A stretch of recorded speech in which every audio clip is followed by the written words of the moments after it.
বন্ধুরা, শ্রাবণ মাসের শেষ সোমবার, তোমরা সব দেখে নাও। সেই কাল থেকে শুরু হয়েছে বৃষ্টি, একদম বৃষ্টি ছাড়ার নেই, চারিদিক ঘোর আমানির মতন মেঘ।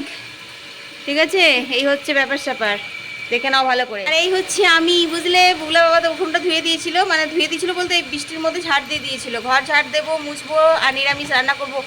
ও বাবা, নিম্নচাপ শুরু হচ্ছে মনে হচ্ছে। হাওয়াটা দেখো, দেখো হাওয়ার সাথে বৃষ্টি মানে নিম্নচাপ। এই দেখো বিশাল হাওয়া দিচ্ছে, মানে হবে এখন বেশ কিছুদিন মনে হয়। এমনিতেও তো মনসা পুজোতে বৃষ্টি হওয়ারই নিয়ম। আজকাল 2 দিন তো মনসা পুজো, আজ তো নাগপঞ্চমী। তো চলো আমি ঝটপট করে স্নান করে পুজো দিতে যাবো, কারণ আজ বাঁকুড়েশ্বরে আমাদের জুড়ি দেওয়া হবে। মা মানে বুগলার বাবার, বুগলার নামে সংকল্প হবে। তো ওদের সঙ্গে একটু শেয়ার করবো, একবারও শেয়ার করতে পারিনি। তো এত বৃষ্টির মধ্যে ঘরের কাজগুলো শুদ্ধ আজকে হয়নি, কারণ বউ এখন আসবে না 1 সপ্তাহ। আর পাম্প চলছে, বুঝলে, কিছু শুনতে পাবে না তোমরা।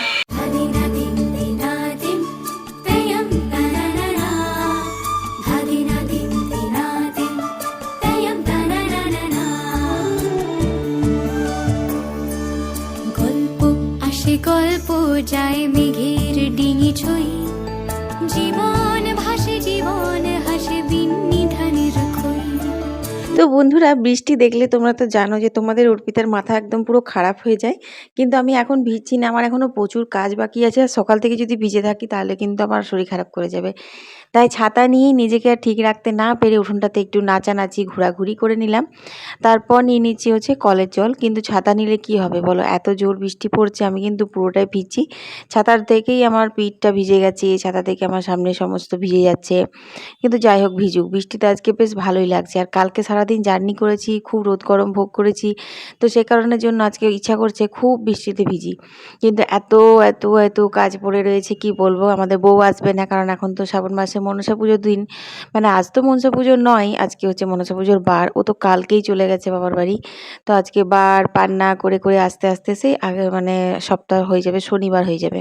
পুরো সপ্তাহটাই ছুটি নিয়েছে। কারণের জন্যই তো দেখো এখন আমি জল ভরে নিলাম, তারপরে এই বাথটবটাও ভরে নিলাম, কারণ এখানে আমি একটুখানি কাচাকুচি করবো।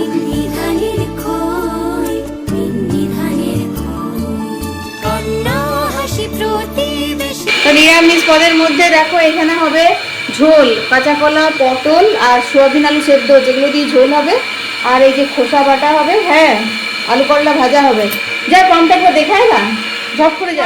হলে বুঝতে পারবো না, কারণ ছাদের পাইপ দিয়ে এত জল গড়াচ্ছে বৃষ্টির। সেই জন্য বুগলাকে বললাম ট্যাঙ্কিটা ওপরে দেখায় ভরেছি কিনা, তাহলে পাম্পটা বন্ধ করতে হবে। অনেকক্ষণ পাম্প চালিয়েছি, পাম্পের আওয়াজে কিছু শুনতে পাচ্ছ কিনা আমি তাও জানি না। বিশাল বৃষ্টি, বৃষ্টি দেখলে মনটা কেমন ফুরুক ফুরুক ফুরুক করে। হাসি প্রতিবেশী উঠোন থই থই, ভাটায় হাঁটা জোয়ারে ছোটা বিন্নি ধানের খই, সদ্য রোয়া ধানের ছোঁয়া মোহর কিনি সই, বিনি সুতোর মালায় গাথা বিন্নি ধানের খই, বিন্নি ধানের খই, বিন্নি ধানের খই। তো বন্ধুরা, কিছুটা গরমে ভিজেছি আর কিছুটা বৃষ্টিতে ভিজেছি। আর তারপর এখন ধরপর ধরপর করে রান্না করছি। আলু করলা ভাজা করেছি, ওইটা কিন্তু নামিয়ে নিলাম। আর এদিকে ভাতের চাল ফেলে দিলাম, কারণ ভাতের জলটা ফুটছিল। আর এদিকে আমি চাপাবো হচ্ছে রসাটা। রসা বলতে তোমার কাঁচা কলা রয়েছে, পেঁপে, তারপর সোয়াবিনটা সেদ্ধ করেছি, আলু সেদ্ধ করে জল ঝরিয়ে নিয়েছি, সব কিছু দিয়ে আদা বাটা, জিরে গুঁড়ো, মশলা দিয়ে কিন্তু সুন্দর করে এই রান্নাটা খেতে খুব ভালো লাগবে। তো ওইদিকে আমার ঝোলটা চাপানো হয়ে গেল। আর তারপর আমি চলে এলাম কাচাকুচি করতে। এই বৃষ্টির মধ্যে তোমরা হয়তো ভাবছো আমি কাচাকুচি কেন ভেজালাম। আসলে কাচাকুচিটা আমার একটা নেশাতে দাঁড়িয়ে গেছে, জানো তো।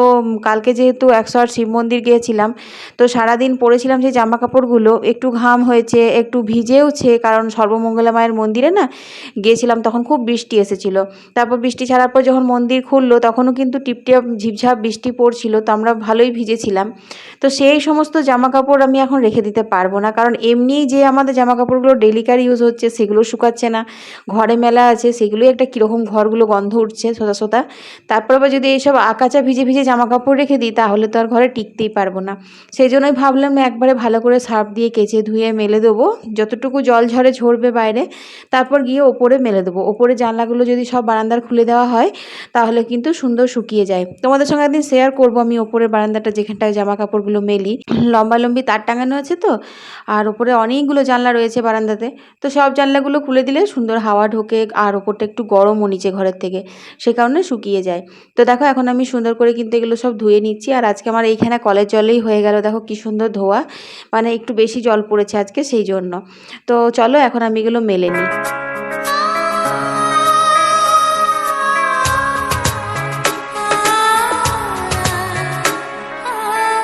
वक्त के साथ जाने कितने ही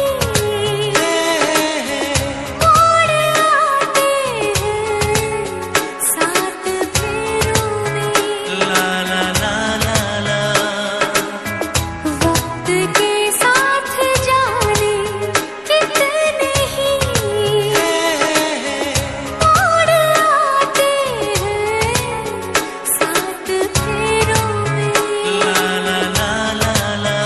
रंग जितने हैं जिंदगानी के सब समाते हैं सात फेरों में।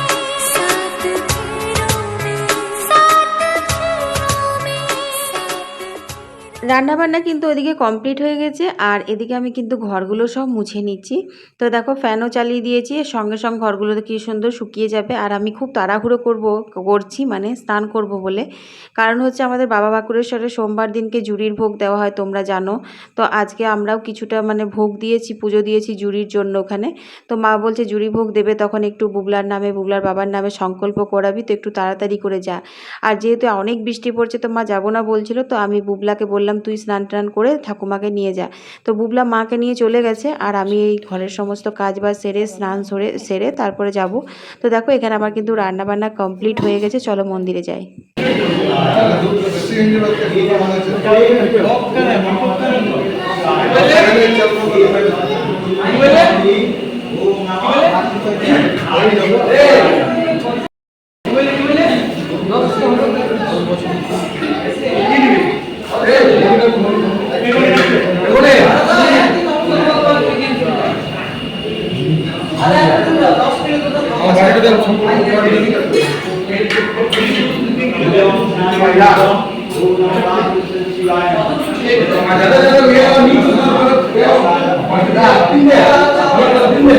তো জুড়ির ভোগ রান্না হচ্ছে, আর এখানে দেখো জুড়ির ভোগের পুজো বসে গেছে। তো এই ভোগটা হওয়ার পর আমি জল ঢালবো। যখন এই জুড়ির ভোগ দেওয়া হয় তখন অন্য কেউ তো পুজো করে না, পুজো একটুক্ষণ বন্ধ থাকে, তখন ঠাকুরমশাই পুজো করেন। তো এখানে দেখো সব ছেলেরা আমাদের এখানে জুড়ি টুড়ি রান্না করছে। এইগুলো কিন্তু আমি রেকর্ডিং করিনি, এগুলো বুবলা রেকর্ডিং করে নিয়ে গেছিলো। তো ও তো পুরো চিৎকার করছে, বলছে মামি আমার পরীক্ষা, তুমি আমাকে কেন পুজো করতে পাঠাচ্ছ, এই সেই ঠাকুমাকে তুমি নিয়ে যেতে পারতে, তুমি কেন একটু তাড়াতাড়ি করলে না, মানে হাজার রকম। আমি বললাম শোন দেখ শ্রাবণ মাসের শেষ সোমবার একটুখানি জল দিয়ে বাবার মাথায় পুজোটা করে আয়গা, সব কিছু ঠিকঠাক হবে। তো সেই কারণের জন্য ও তাড়াহুড়ো করে মাকে নিয়ে এসে পুজো দিয়ে বাড়ি চলে গেছে। আর এখন দেখো আমি চলে এসেছি, তো আমি এখন এই জুড়ির ভোগও দেওয়াও দেখতে পেলাম, আর এখানে কিন্তু আমি পুজোও দিয়ে নিচ্ছি। আর এখানে একটা দিদি মোবাইল নিয়ে এসেছিলো, আমি কিন্তু মোবাইল নিয়ে আনিনি। তোমরা জানো তো যে আমি পুজো করতে আসলে পরে মোবাইল নিয়ে আসি না, মানে আমার পুজোতে মন বসবে না, তো মোবাইল ধরবো না পুজোর থালা ধরবো, আনতেও অসুবিধা হয়। তো ওই দিদিকে বললাম তুমি একটু রেকর্ডিং করো, নিয়ে আমাকে একটু পাঠিয়ে দিও। তো দেখো ওই দিদি আমাদের সমস্ত রেকর্ডিং করে দিয়েছে, তারপর আমাকে পাঠিয়ে দিয়েছিল ভিডিওগুলো, আর আমি এখন তোমাদের সাথে শেয়ার করছি। তো এখানে সবাই প্রসাদ নিতে এসেছে, সারা গ্রামের মানুষ কিন্তু প্রসাদ নিতে আসে, বাচ্চা বড় সবাই আছে। তো এখানে জুড়ির প্রসাদ দেওয়া হচ্ছে, মানে পায়েস আর বোঁদে দেওয়া হচ্ছে সবাইকে। আর এখানে পুজো মোটামুটি হয়ে গেছে, তারপরে কিন্তু আমি পুজোটা করছি। আমি কিন্তু মানে পুজো করেছি, আর তারপরে একটুখানি জল টল ঢালছি। আর বন্ধুরা শ্রাবণ মাসের এই সোমবারে কিন্তু বাবা মহাদেবের কাছে আমি একটাই প্রার্থনা করলাম, এই বছর যেমন নিষ্ঠাভাবে বাবাকে মন দিয়ে পুজোটা করতে পারলাম, শ্রাবণ মাসের সোমবারগুলো উপোস করে ব্রতগুলো করতে পারলাম, সেই রকমই যেন আগের বছরও করতে পারি। বাবা যেন সবার মনস্কামনা পূর্ণ করে, সাথে আমারও, আর সবাইকে যেন ভালো রাখে, সুস্থ রাখে। এখনকার সময়ে মানুষের না সুস্থ থাকাটাই ভীষণ জরুরি। আমরা সবসময় টাকা পয়সা ধন সম্পত্তি চাই, কিন্তু সুস্থতা যদি সুস্থ আমরা থাকি না তাহলে ওগুলো তুচ্ছ লাগবে, জানো তো। মানুষের যদি কোনো শরীর খারাপ হয়ে যায় তাহলে এই টাকা পয়সা ধন সম্পত্তি এগুলো কিন্তু সব তুচ্ছ হয়ে যায়। তাই শরীরই হচ্ছে মানে সেই যে আমরা শুনেছি না আগে যে স্বাস্থ্যই সম্পদ, তো সত্যি কথাই তাই, স্বাস্থ্যই হচ্ছে সম্পদ। শরীর যদি সুস্থ থাকে তাহলে কিন্তু সব কিছুই। আর কষ্ট করতে রাজি আছি, কর্ম করতেও রাজি আছি। ভগবান কখন ফল দেবে সেটা শুধুমাত্র ভগবানের হাতেই আছে। তো দেখো এখন আমি কিন্তু পুজো দিয়ে নিলাম আর তোমাদেরকে একটু বড় বড় করে জ্ঞানও দিয়ে দিলাম। তো যাই হোক, পুজো দিয়ে এসে তারপরে কিন্তু খাওয়া দাওয়া করেছিল ওরা, সব রান্নাঘরের বাসন কুসন সমস্ত ধুলাম, কারণ বউ আসবে না সেই কারণের জন্য। তো এখন বাজে হচ্ছে ওই 4:30 মতন। মেঘটা একটু তুলেছিল কিন্তু আমার জামা কাপড়গুলো শুকায়নি। তবে হ্যাঁ, না শুকালেও একদমই মানে জল টেনে গেছে। ঘরে একটু মেলে দিলেই ফ্যানের হাওয়াও লাগবে না, এরকম গরমে মেলে দিলেই কিন্তু এই জামাগুলো শুকিয়ে যাবে। আর মোটা মোটা যে প্যান্টগুলো দেখছো বা বুগলার গেঞ্জি দেখছো, এগুলো তখন কালকে রোদ দিয়ে দেবো এটা ভেবেছিলাম, কিন্তু আমি তো জানি না যে এরপর সেই বৃষ্টি আরম্ভ হবে আর এখন 4-5 দিন একটানা বৃষ্টি চলতেই থাকবে, সেটা আমি জানতাম না ভাই।